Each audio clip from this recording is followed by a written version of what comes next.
หักเด้อหน่อยหักด้วยอีเถ่ากูก็มือกันละเจ้าคนที่น่าเจ้าก็หักเจ้า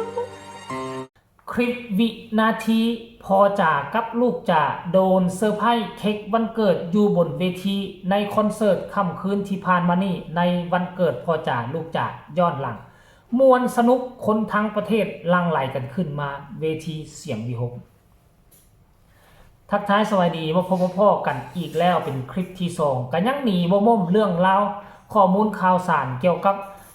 การจัดงานวันเกิดพอนกพงศกรกับลูกสาวอายค่ำคืนที่ผ่านมานี่มีหลายเรื่องหลายราวที่เห็นให้ FC แฟนคลับอยู่ทั้งด้านหน้าเวทีอยู่ทั้งหน้าจอทางบ้านกับพากันตื่นเต้นนอนบ่หลับติดตามอย่างใกล้ชิดเจบอลาวก็เป็นคนหนึ่งเช่นเดียวกันที่ติดตามอย่างใกล้ชิดโอ้โหคลิปที่พอนกพงศกรได้รับรถบ้านคันใหม่ก็ว่าตื่นเต้นแล้วก็ยังบ่ทอคลิปที่น้องอายได้รถบ้านคันแรกในชีวิตแต่ก็ยังบ่ตื่นเต้นเท่ากับเหตุการณ์ที่เกิดขึ้นอยู่ในบนเวทีบอสนกกับบอสโนน้ำตาไหลด้วยความปลื้มปิติยินดีที่อยู่น้ำกันมาหลายฟ้าหลายปีแล้วมันเกิดสิ่งดีๆขึ้นมามีการอวยพรกันตั้งแต่คอนวอยยันแดนเซอร์ตั้งแต่หมู่เพื่อนในวงการและหมู่เพื่อนนอกวงการพากันหอบของขวัญและก็หอบเค้กขึ้นมาอวยพรให้กับพ่อลูกคู่บุญคู่นี้และเฮ็ดให้เฮาฮู้ว่านะนอกจากอายกับพอนกพงศกรจะเกิดเดือนเดียวกันแล้วก็ยังมีงานล่ำดวนก็เกิดเดือนเดียวกับพอนกพงศกรก็ยังมีอีกหลายคนทีมงานของเสียงวิหกและญาติของนกพงศกรเฮ็ดให้ค่อยฮู้แล้วค่อยจึงอึ้งทึ่งไปตามๆกันท่านผู้ชม FC แฟนคลับรายละเอียดให้ทุกคนไปชมคลิปนี้เนาะวินาทีเซอร์ไพรส์อยู่หน้าเวทีเกือบแตกท่านผู้ชมยังใครว่าตัวนี้น่าจะเป็นเวทีใหม่เวทีใหญ่เวทีสูงเวทีสูงแน่นหนาคนลังไหลกันก็เป็นร้อยนะอยู่บนเวทีนะเหตุการณ์จะเป็นเท่าใดให้ทุกคนไปชมคลิปนี้แล้วจังมาพ่อกันในช่วงต่อไปชมพร้อมๆกันเลย Happy birthday to you เอ้เอ้ Happy birthday to you Happy birthday Happy birthday Happy birthday to you สุขสันต์วันเกิดบอสนกพงศกรหมอลำเสียงวิหกและหมอลำอลังการโชว์ครับน้องไอออนอยู่ไหนครับไอออนขึ้นมากับหัวหน้าแพรด้วยนะครับถาถือเค้กถาถือเค้กขึ้นหักอันนี้ก็ไม่อันนี้ของเบิร์ดบอสนกก่อนขอให้เธอมีความสุขมากๆนะสุขภาพแข็งแรงร่ำรวยมั่งมีสีสุขตลอดปีตลอดไปขอบคุณแม่นะครับ ที่อยู่เคียงข้างมาตั้งแต่เด็กจนเติบโตนะครับขอให้แม่นุสุขภาพแข็งแรงนะครับมันผู้ชายหลายๆขอให้ชักไว้พอดเตอร์ตาขอให้เฮาสองคนขอให้เธอมีสุขภาพแข็งแรงร่ำรวยถ้ากูเศร้าเป็นหนี้ทอฉันกับเธอมันเหมือนบุคคลคนเดียวกันจนชนิดแบบว่าเป็นหนี้ร่วมกันอะไรก็ช่างหัวมันเถอะแต่สิ่งเดียวคืออุดมการณ์เราคือเรารักในวัฒนธรรมอีสานเรารักในความเป็นเสียงวิหกความเป็นอลังการโชว์ก็ขอให้เธอมีความสุขขอให้เธอมีแต่จริงดีๆเข้ามาในชีวิตหักเด้อหน่อยหักด้วยอีเถ่ากูก็มือกันละเจ้าคนที่น่าเจ้าก็หักเจ้า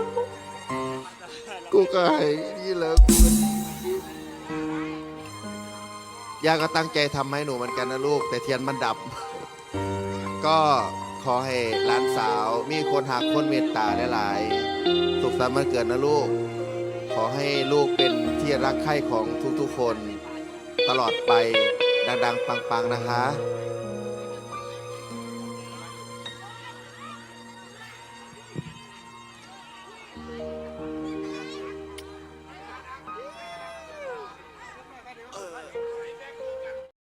นั่นคือคลิปวินาที FC แฟนคลับบริษัทห้างที่ซัพพอร์ตนกพงศกรมายาวนานลังไหลกันขึ้นมาบางคนก็ถือเค้ก ก้อนเดียวบางคนก็ถือเค้ก2ก้อนก้อนหนึงให้พ่อนกพงศกรก้อนหนึงให้กับลูกสาวอาอายแล้วก็มีการอวยพรกันเนาะบางวรรคบางตอนก็อวยพรกันแล้วก็น้ำตาลงน้ำตาไหลปลาบปลื้มมีปิติยินดีจนน้ำตาไหลโดยเฉพาะพ่อนกพงศกรกับย่านุโอ้โหหลังจากจบการเซอร์ไพรส์ตัวนี้เนาะพ่อนกพงศกรก็ได้ถือไม้มากาวขอบบุญขอบคุณ FC แฟนคลับทั่วโลกบ่ว่าจะอยู่ทั้งใกล้และไกลแล้วก็ขอบบุญขอบคุณนะพ่อแม่ที่สั่งสอนให้นกพงศกรที่เฮ็ดให้นกพงศกรเกิดมาเป็นคนดีเราบอกว่านะเราถูกสั่งสอนมาแนวใดเราก็จะส่งทอดคำสั่งสอนของญาติพี่น้องหมู่เพื่อนมิตรสหาย FC ทั้งใกล้และไกลนั่นผ่านตัวเราแล้วก็จะส่งทอดบอกต่อเนาะแนะนำสั่งสอนลูกสาวอาอายต่อไปเบิ่งแม่ป้าโทษ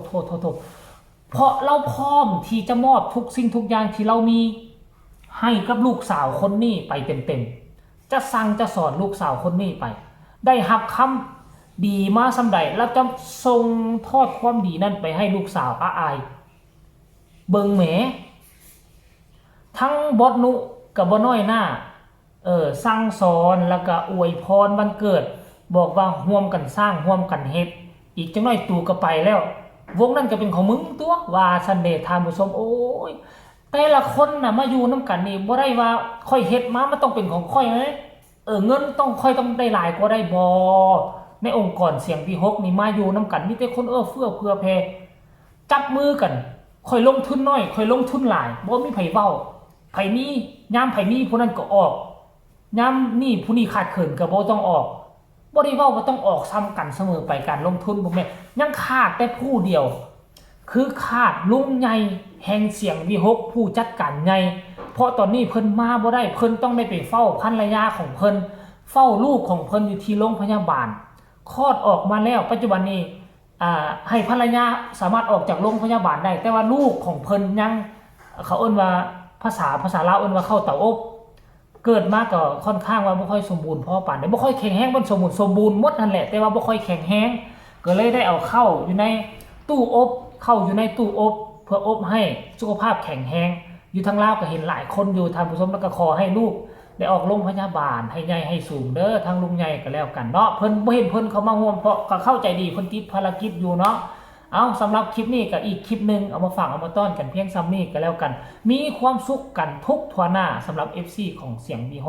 ก็หวังว่าพอลูกคู่บุญจะจับมือกันย่างจับมือกันสร้างให้โด่งให้ดังให้ร่ำให้รวยมากไปกว่านี้คลิปนี้ฝากไว้ซ้ำนี้ก็แล้วกันสบายดี